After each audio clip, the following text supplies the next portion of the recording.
Hello and welcome to another edition of Eco Africa. I'm Neo Taegbe at the Conservation Foundation in Lagos, Nigeria. This week we have some really interesting reports on farming, conservation and art. Let's welcome my co-host in Kampala, Sandra. Hi there, Sandra. Hi, Niota. Hello, everybody from me too here in the capital of Uganda. I am super excited for this week's episode of Eco Africa. Well, our first report comes from Western Africa, or to be more precise, from Ghana. But first, let's take a look at other stories coming up over the next half hour. We look at how conservationists are trying to save great-crowned cranes in Kenya. We also see how people in Zimbabwe are rebuilding their lives devastated last year by Cyclone Idai. And how a South African artist creates extraordinary sculptures with animal bones. Inoculating seeds sounds weird, doesn't it?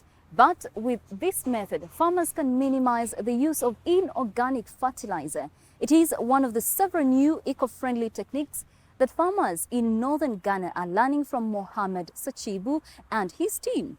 The trainers explain the complex science in simple terms. Smallholder farmers who have taken up the courses say their yields have improved significantly.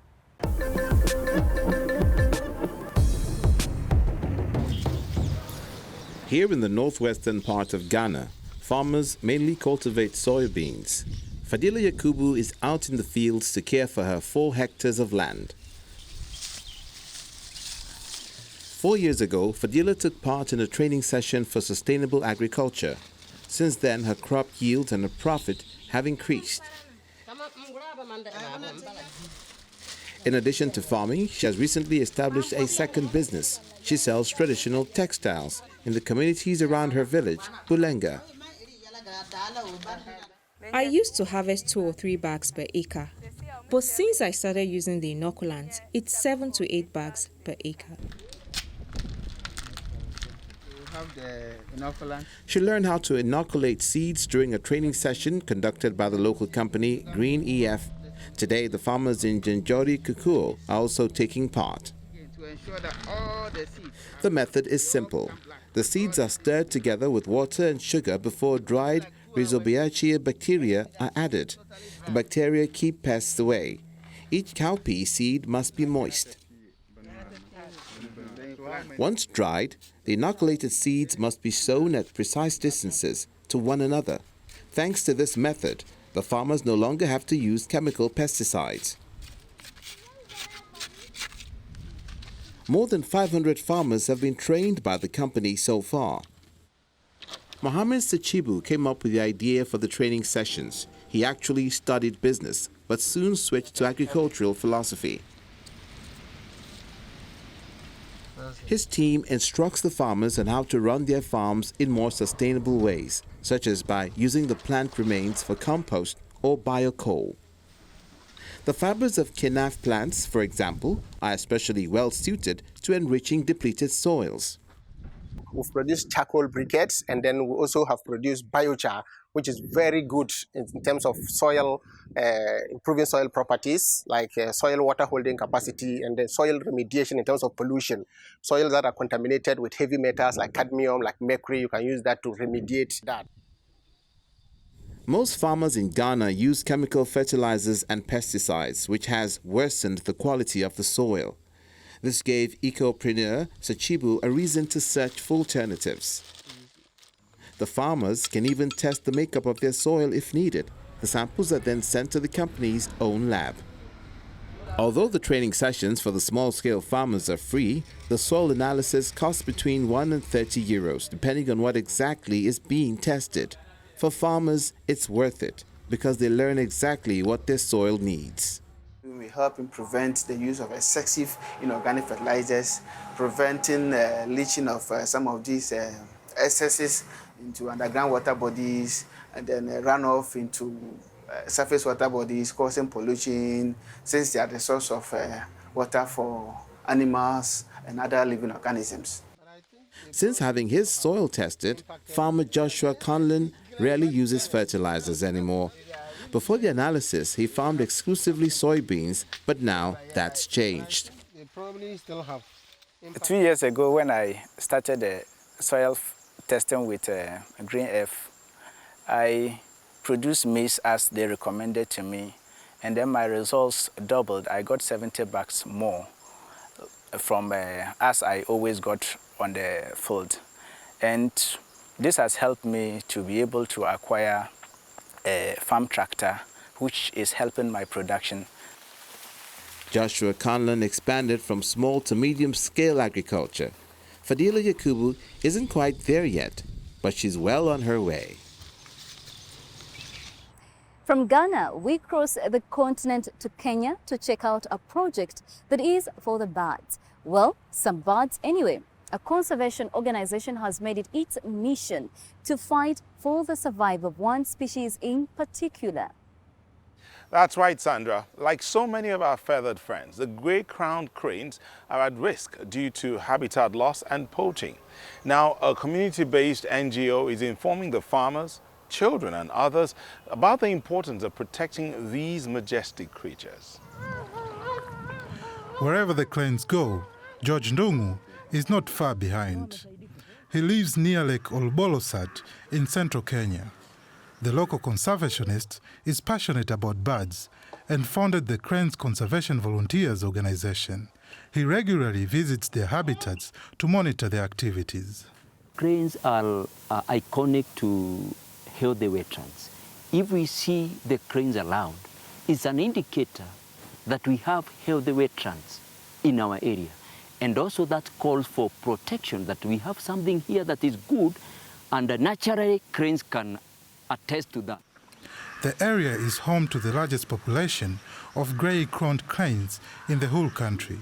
Over the years, crane populations have suffered a major decline as a result of human-related activity, like trampling of chicks by livestock, poaching for meat, both at a local and commercial level, and collection of eggs. But the cranes also disturb the farmers living around the lake.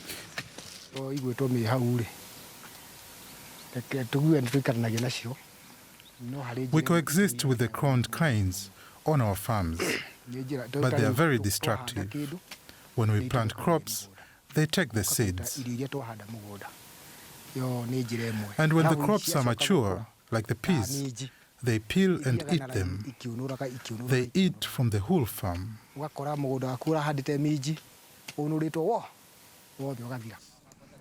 Reducing conflicts between humans and wildlife is the main work of George Ndungu. He and his team meet regularly with farmers. The conservationist explains that cranes also have a positive impact on the crops, as they eat worms which normally destroy the young plants.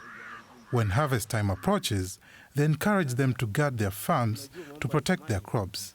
He even convinced poachers to become volunteers on his team. When I fish at the lake, I take care of the crowned cranes in accordance with the government regulations.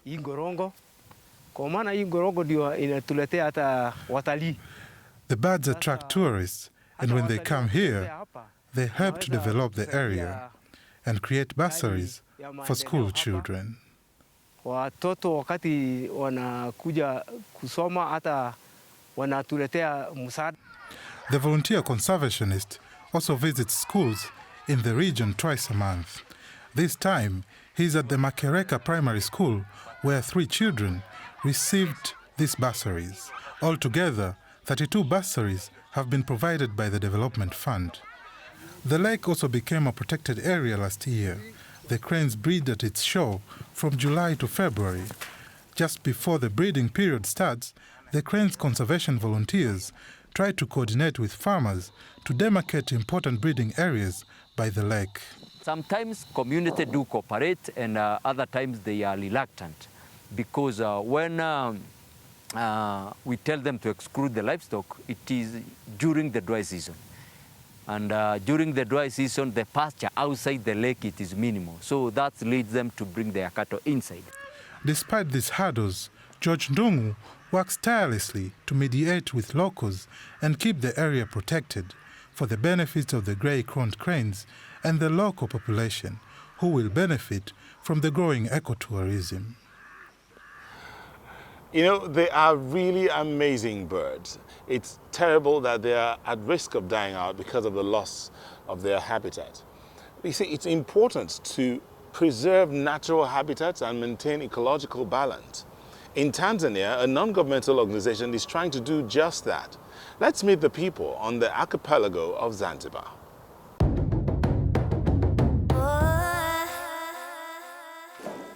Seaweed is in high demand. It's used in food, pharmaceuticals, and industrial products.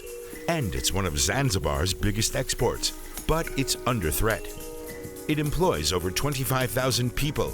80% of those are women. Rising ocean temperatures brought on by climate change are making it harder for farmers to maintain their seaweed yields. That's driving them to use unsustainable practices, damaging the fragile marine habitats on which their livelihoods depend. Seaweed farming has been getting me down recently. Very little seaweed grows and we're making less money than before.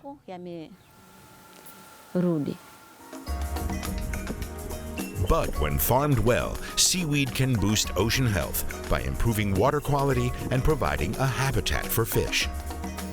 The Nature Conservancy is an NGO that provides training for farmers on sustainable practices.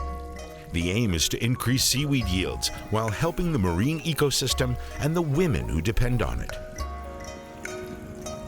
It includes planting seaweed on ropes so it grows at the best depth to maximize nutrient intake.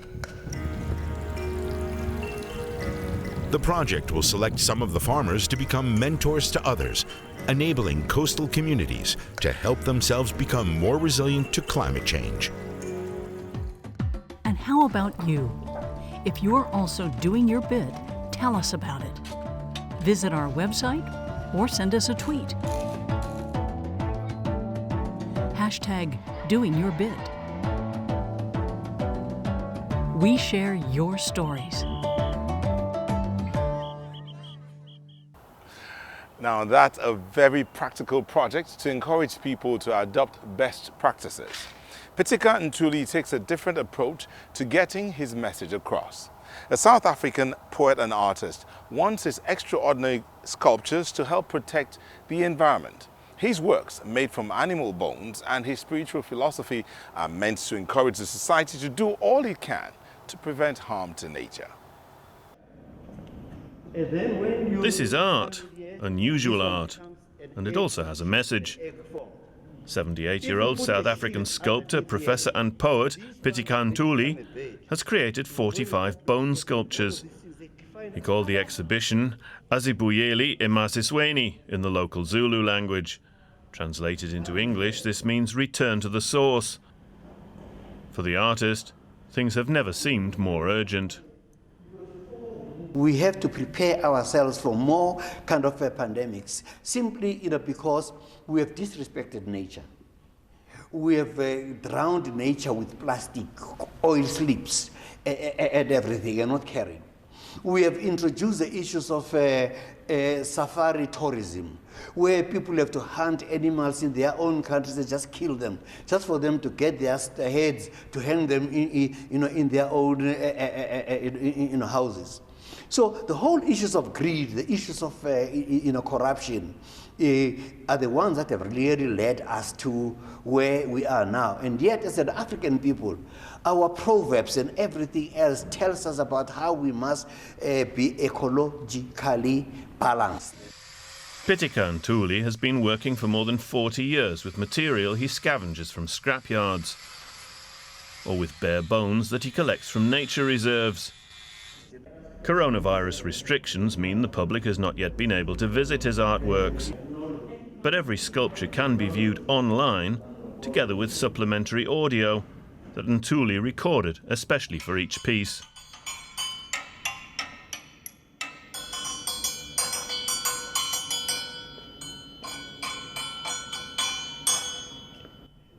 These are instruments at the same time. What this exhibition has done, it's challenged what curating is, because for a long time we've thought about curating as being traditional, as being going to a space, seeing artworks, etc. And particularly via these bones has challenged art and the art industry, even how we speak of art. And how art speaks to us. Pitikan Tuli is also a traditional healer. Before working on the bones, he speaks to the dead animals to appease their spirits. Here, I am a Sangoma, I'm throwing down the bones in order to divine the state of the nation, the state of the universe, the state of our environment, the state of our own mental health, as to what exactly happens. That's for visitors to decide by themselves, whether looking at the sculptures virtually or physically during a planned tour of the exhibition through several South African museums, scheduled for 2021. Wow, I will definitely take a virtual tour right after the show. Pitikan Tuli says we do not respect nature. Many people see that as a reason why there are more and more disasters. One such disaster was Cyclone Idai, which slammed into southern Africa in March 2019, causing great suffering and devastation. In our next report, we meet people in the region around Zimbabwe's Chimanimani National Park who are involved in reconstruction and environmental protection in the wake of that storm. 18-year-old Takutsua Tavasia's home village Ngangu remains devastated. She was here when Cyclone Idai tore through it in March 2019. Several of her friends were killed in the disaster. Over 200 houses were destroyed. Even now, Takutsua can barely come to terms with the power of the storm. This place you are seeing, it was quite a wonderful place. There were lots of things, but in a little moment, everything was ruined. Idai also caused a series of landslides in the nearby Chimanimani National Park. Chimanimani is home to 200 different species of bird. Togarasai Fakarai has been working for nature conservation organisation BirdLife Zimbabwe here since 2013. Now, reconstruction is also on his list of tasks. Environmental restoration is something key. Now we have seen what has happened around or within the urban setup, of Chimanimani, this is a high density area, and it's an area that also needs restoration as well, and so that the environment will not also continue to be degraded. The environmentalist and his organisation are active in 6 villages. In one of the tree nurseries, villagers like John Njanji have joined together with others to grow new trees. We sit down as a community to rehabilitate our area by planting trees from different species. So we started by choosing some locally available trees so that we nest them into our nursery. Fakarai is worried that invasive plant species might take root and spread in the areas destroyed by Idai. Native plants would be of much more use to the environment and the people here. They are more resilient than a new species of trees because they are used to already the local condition, the soil type, and also the rainfall that they used to receive here. These trees have to be replanted to increase the wind breaks. John Njanji has put BirdLife's advice into practice in his own garden.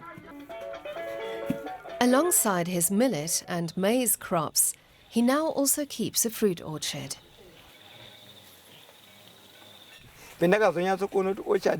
I realized that an orchard is one of the many sources of income generation for me.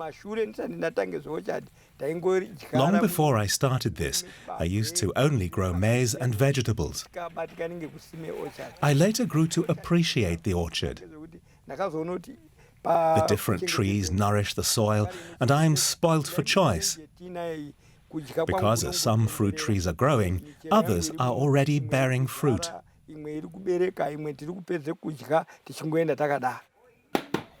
Njandri sells his fruit in neighbouring villages, and that ensures him an income even during the coronavirus crisis. Tugarasai Fakarai is happy with the orchard's abundance because it's also important for the whole area. By having different orchards, they also supply food to many organisms such as birds, other insects. Insect populations were also ravaged by Cyclone Idai. Most of the 50 beehives here were destroyed. Traditionally, farmers here hollow out tree trunks to serve as hives. Now, BirdLife Zimbabwe is helping them to make beehives out of timber wood as a way of protecting the remaining tree stocks. We have fruit trees in the village. Bees go in and spread the pollen, and this is good for our harvests, because eventually we'll have more fruit. And when people realize that there are bees in this area, they won't chop the trees down, because they're frightened of them. So the bees also provide some form of security. 600 hives are planned. The environmentalists believe that if people have a sufficient source of income, they will be more likely to protect the environment. I wish everybody there all the best in meeting such great challenges. They will certainly help nature along, but it's incredible how nature can regenerate with or without human assistance. Yes, indeed, Niyata. Sometimes that really is true. Take, for example, an abandoned military base in the Czech Republic, which is turning back into an original grassland habitat. Humans did help it a bit by importing different large herbivores because they're nature's best gardeners. See how that works. Scenes right out of history, when buffalo, Taurus cattle and wild horses roamed throughout Europe.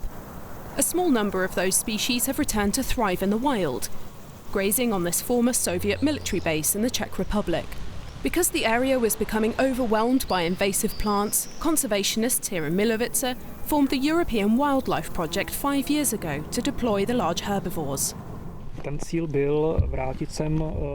The goal was to return to the original diversity. After the military left, the invasive grasses and bushes began to grow here, and they started to gradually overwhelm the rare species, such as rare flowers and animals linked to them, including butterflies. The project has seen a biotope emerge named the European Serengeti. All manner of rare and threatened species have returned, like the Adonis blue butterfly, last spotted here in 1967. The rare cross, or star gentian, is also taking root again. A resounding success for the environmentalists. But to flourish, the European Serengeti needed animals chosen according to very special criteria. The key is the combination of wild horses, European bison and Taurus. The horses eat the grasses. The bison and the Taurus focus more on the bushes. So their combination gives the best results. That is, they create a diverse landscape which is disappearing in Europe. The Taurus cattle have come from a Netherlands backbreeding programme, which aims at coming close to the original aurochs. The buffalo and wild horses come from European nature reserves. In this nature reserve, the animals are all outdoors the year round and have begun to breed. If we give nature a chance, if we give it time and space, it can take care of many things. By that I mean it is capable of returning species that already disappeared, and that they are able to return spontaneously. At the very beginning, I thought that lots of species that used to be here in the 1990s would have to be returned here artificially. Today, a number of them have returned already without us having done anything to help. The project began with 40 hectares of land. Now it's grown to 8 times that, an area equivalent to more than 300 soccer pitches. The European Wildlife Project has also just been given the Sustainable Development Goals Award for climate protection for creating a European Serengeti. Bison, buffalo, rare flowers and butterflies. Wonderful. And they all feel right at home there. With a little help from its friends, nature can prove to be so resilient. We hope you've enjoyed this week's edition of Eco Africa, focusing on nature conservation efforts. There'll be more exciting stories for you next week. Until then, it is a goodbye from me, Sandra Twinobio, here in Kampala, Uganda. Bye, Sandra, and bye, everybody. Thank you for watching. If you would like to stay in touch, in the meantime, visit us on our social media platforms. I'm Neo Taigbe, signing off from the Nigeria Conservation Foundation here in Lagos. Conservation. See you next week.